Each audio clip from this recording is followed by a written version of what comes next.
ಈಗ ಏನು ನಮ್ಮನ್ನು ಬಿಂಬಿಸ್ತಾ ಇದ್ದಾರೆ ಅಂತ ಹೇಳಿದ್ರೆ, ಹೋರಾಟ ಮಾಡುವುದೇ ಷಡ್ಯಂತ್ರ.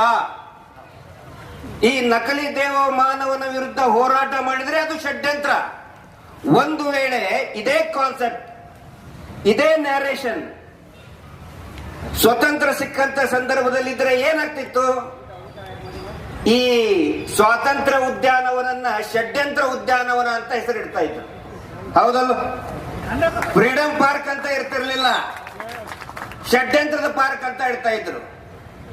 ಈಗ ಅವ್ರು ಏನ್ ಮಾಡ್ತಾ ಇದ್ದಾರೆ? ಹೋರಾಟ ಮಾಡಿದ್ರೆ ಷಡ್ಯಂತ್ರ. ಯಾರ ವಿರುದ್ಧ ಷಡ್ಯಂತ್ರ? ದೇವಸ್ಥಾನದ ವಿರುದ್ಧ ಅಂತೆ.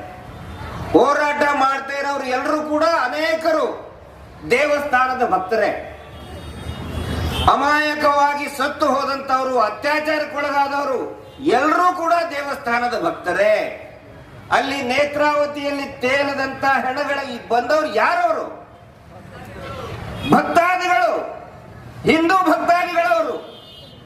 ಅವರು ನ್ಯಾಯಕ್ಕೋಸ್ಕರ ನಾವು ಆಗ್ರಹ ಮಾಡಿದ್ರೆ ದೇವಸ್ಥಾನದ ವಿರುದ್ಧ ಅಪಪ್ರಚಾರ ಅಂತ. ಷಡ್ಯಂತ್ರ. ಷಡ್ಯಂತ್ರ ಯಾವುದು? ಸೌಜನ್ಯ ಪ್ರಕರಣದ ಬಗ್ಗೆ ಸಾಕಷ್ಟು ಜನಕ್ಕೆ ರೋಷ, ಆವೇಶ, ಹಂಬಲ ಇದೆ. ಎಲ್ಲರೂ ಕೂಡ ಗೊತ್ತಿರಲಿ, ಅನೇಕರಿಗೆ ಈ ವಿಷಯ ಗೊತ್ತಿಲ್ಲ. ಸೌಜನ್ಯ ಪ್ರಕರಣದ ದೂರುದಾರರು, ಕಂಪ್ಲೇನೆಂಟ್ ಅಂತ ಇರ್ತಾರೆ.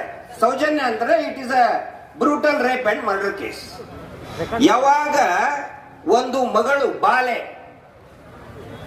ಅತ್ಯಾಚಾರ ಆಗುತ್ತೆ ಅಥವಾ ಕೊಲೆ ಆಗುತ್ತೆ, ಅವಾಗ ತಾಯಿ ದೂರುದಾರಳಾಗ್ತಾಳೆ. Mother should become complainant.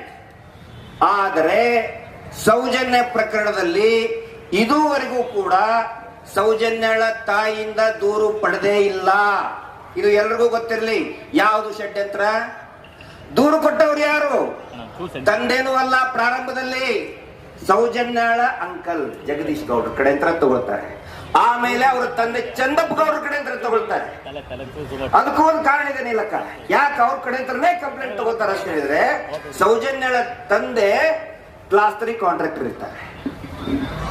ಕೃಷಿ ಜೊತೆಗೆ ಅವ್ರು ಕ್ಲಾಸ್ 3 ಕಾಂಟ್ರಾಕ್ಟ್ ಕೂಡ ಮಾಡ್ತಾರೆ. ಸಣ್ಣ ಪುಟ್ಟ ಏನಾದ್ರೂ ಒಳಚರಂಡಿ ಅದು ಇದು ಅಂತ ಹೇಳಿದ್ರೆ ಅವರು ಕ್ಲಾಸ್ 3 ಕಾಂಟ್ರಾಕ್ಟರ್ ಇರ್ತಾರೆ. ಅವರ ಮಾವರು ಕೂಡ ಸಣ್ಣ ಪುಟ್ಟ ಕಾಂಟ್ರಾಕ್ಟ್ ಮಾಡ್ತಾ ಇರ್ತಾರೆ. ಅವರನ್ನೇ ಯಾಕೆ ತಗೊಳ್ತಾರೆ ಅಂತ ಹೇಳಿದ್ರೆ, ಧರ್ಮಸ್ಥಳದಲ್ಲಿ ಈ ನಕಲಿ ದೇವಮಾನವನ ಅನುಮತಿ ಇಲ್ಲದೆ ಯಾರಿಗೂ ಒಂದು ಕಾಂಟ್ರಾಕ್ಟ್ ಸಿಗಲ್ಲ.